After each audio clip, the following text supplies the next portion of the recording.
Friends, कैसे आप सब लोग and thanks for watching my channel. Friends, इस वीडियो में हम डिस्कस करने वाले हैं IEX यानी इंडियन एनर्जी एक्सचेंज लिमिटेड के बारे में। ये अपने आप में एक बहुचर्चित स्टॉक है और आप देखते ही होंगे हर कुछ दिन में ये स्टॉक जिस तरीके से परफॉर्म करता है। और ये स्टॉक इन्वेस्टर ट्रेडर सब में ही एक फेवरेट काउंटर बोल सकता है, क्योंकि जिस तरीके के वोलेटिलिटी और मूव्स यहाँ पे दिखाई देते हैं सबको ये अट्रैक्ट करता है। तो डिस्कस करते हैं यहाँ पे क्या अपॉर्चुनिटीज़ है और क्या अलग अलग चीज़ें जिनको ध्यान रखना है। लेकिन उससे पहले अगर अभी तक आपने चैनल को सब्सक्राइब नहीं किया तो सब्सक्रिप्शन का बटन दबा दीजिए और साथ ही में नोटिफिकेशन का बेल दबा के ऑल का भी बटन दबा दीजिए, ताकि जब भी मैं कोई नया वीडियो अपलोड करूँ वो आपको नोटिफाई हो जाए। देखिए, ट्रेडर के पर्सपेक्टिव से देखेंगे कि इतने में ले लो उतने में बेच दो, वो एक दूसरी बात होती है। लेकिन क्योंकि हम लॉन्ग टर्म पे ज़्यादा फोकस करते हैं तो हमें उस नज़रिए से देखना पड़ेगा। अभी आपने देखा होगा कि 2020 के लो से 2021-22 के हाई तक ये स्टॉक ने 700 750% का रिटर्न दिया है। ये पहला बात। और साथ ही में अभी हाल फिलहाल एक स्प्लिट भी हुआ है, शेयर स्प्लिट, तो उसका भी एक अलग बेनिफिट है। 2018 में भी एक शेयर स्प्लिट हुआ था। ठीक है, तो जिस तरीके का यहाँ पे जब स्टॉक परफॉर्म नहीं भी कर रहा था तब भी आपके बैठे बिठाए जिसने होल्ड करके रखा है उसके शेयर डबल हो गए। और अभी तो इतना स्टॉक ऊपर जाने के बाद फिर शेयर स्प्लिट हुआ है, तो उसका तो एडिशनल बेनिफिट है। अभी फिर देखिए, स्टॉक जो है कहीं ना कहीं फिर से कंसोलिडेशन में आ गया। ठीक है, तो अगर आप स्टॉक को देखेंगे, अब देखिए यहाँ पे फ़िलहाल जो रेंज है आपके सामने वो ये देखिए, ऊपर 321 322 और नीचे आपके दो सपोर्ट है। पहला सपोर्ट है 235 का और उसके बाद है 215। तो ये एक मोटा मोटी रेंज है और हम वीकली चार्ट को देख रहे हैं तो ये एक मोटा मोटी रेंज है जिसके बीच में स्टॉक जो है यहाँ पे ट्रैवल कर रहा है या अपना टाइम स्पेंड कर रहा है। ठीक है, अभी अगर आप इंडिकेटर्स को देखेंगे, आप देखिए मैकडी को एक नेगेटिव डाइवर्जेंस हुआ है। आप भले ही RSI यहाँ पे ओवरसोल्ड दिखा रहा है, ठीक है, यहाँ पे नेगेटिव डाइवर्जेंस हुआ है। अब इसका मतलब क्या होता है? पहली बात तो हम जब वीकली चार्ट देख रहे हैं ना, तो यहाँ पे ट्रेंड इतने जल्दी बनते भी नहीं है और बिगड़ते भी नहीं है। तो फिलहाल ये कंसोलिडेशन दिख रहा है, कोई बात नहीं, 50 रुपये ऊपर चले जाए, लेकिन ये फिर से नीचे आएगा, क्योंकि इतना जब स्ट्रेच हो जाता है, इंडिकेटर जब इतना स्ट्रेच हो जाता है ना, उसके बाद प्राइस क्या है, एक लेवल के ऊपर नहीं जाता है, वहाँ टाइम स्पेंड करता है, करेक्ट करता है, कंसोलिडेट करता है और उसके बाद ही कोई एक डिसाइसिव एक्शन लेता है। हाँ, ये है कि 320 के ऊपर, 322 के ऊपर अगर स्टॉक निकल जाता है और सस्टेन करने लगता है तो फिर से नया ट्रेंड शुरू हो जाएगा, तब हम कुछ नहीं बोल सकते उसके लिए। ठीक है, लेकिन जब तक नहीं होता है तब तक ये आपको मैंने बताया 3 लेवल्स है, इसके अंदर ही आपको रहना है। अभी थोड़ा सा इसको और स्ट्रेच करते हैं कि आगे क्या है। ठीक है, आगे क्या है इस ट्रेंड में, वो फाइंड आउट करने के लिए जितने भी हमारे पास हाल फिलहाल में सपोर्ट लेवल्स हैं उसको हम ढूंढेंगे। ये देखिए, ये हमारे सपोर्ट लेवल्स हैं। ठीक, ये हमारे सपोर्ट लेवल्स हैं। ठीक है ना,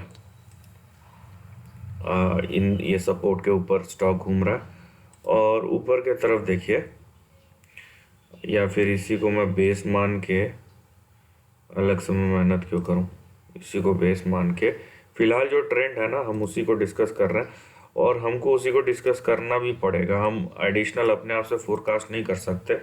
ठीक है, चाहे वो डेटा के ऊपर जाएं या फिर इंडिकेटर्स के ऊपर जाएं, क्योंकि इंडिकेटर्स तो पहले ही बोल रहा है कि भाई अभी ये स्टॉक टाइम लेने वाला है जब तक ये ऊपर नहीं जाता। तो यहाँ पे ऐसा नहीं है कि हम बोलेंगे मैंने ख़रीदा है तो ऊपर नहीं, ऊपर जाएगा ही जाएगा, मैंने इसीलिए तो ख़रीदा है क्योंकि मुझे लगता है ऊपर जाएगा। तो ये सब चीज़ें ठीक है अपने आप में, लेकिन ये सब चीज़ों से स्टॉक ऊपर नहीं जाता है। ठीक है, स्टॉक को ऊपर ले जाने के लिए उतना पैसा और उतना मसल होना चाहिए। तो अगर आप में है तब आप सोच रहे हैं, दूसरी बात है, नहीं है तो सोच रहे हैं तो फिर ये थोड़ा क्या बहुत ही ज़्यादा हो जाता है।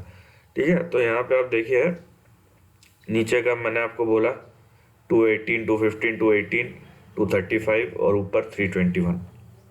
अभी अगर ऊपर जाता भी है 321 के ऊपर, तो यहाँ पे एक लंबा रेंज खुल जाएगा, नो डाउट। यहाँ पे 400 से लेके 800 तक का रेंज खुल जाएगा। लेकिन बात यह है कि स्टॉक जो है अभी कुछ महीने कंसोलिडेट करे, वो ज़्यादा रीज़नेबल है और वो दिखाई भी देता है। ठीक है, इसलिए हम रेंज के अंदर के ही बारे में डिस्कशन करेंगे। ये ऊपर जा सकता है, मैं फिर बोल रहा हूँ ये ऊपर जा सकता है। और अब ये 266 पे है, 321, 60-70 रुपये, कोई बड़ी बात नहीं है, जा सकता है। लेकिन हमें क्या देखना है कि क्या ये 322 के ऊपर जा रहा है, सस्टेन हो रहा है। अगर ये होता है तो हम ऊपर की तरफ जाएंगे। अभी आप और एक सवाल पूछेंगे कि भाई लॉन्ग टर्म के लिए क्या, ये तो लॉन्ग टर्म के लिए नहीं लग रहा है।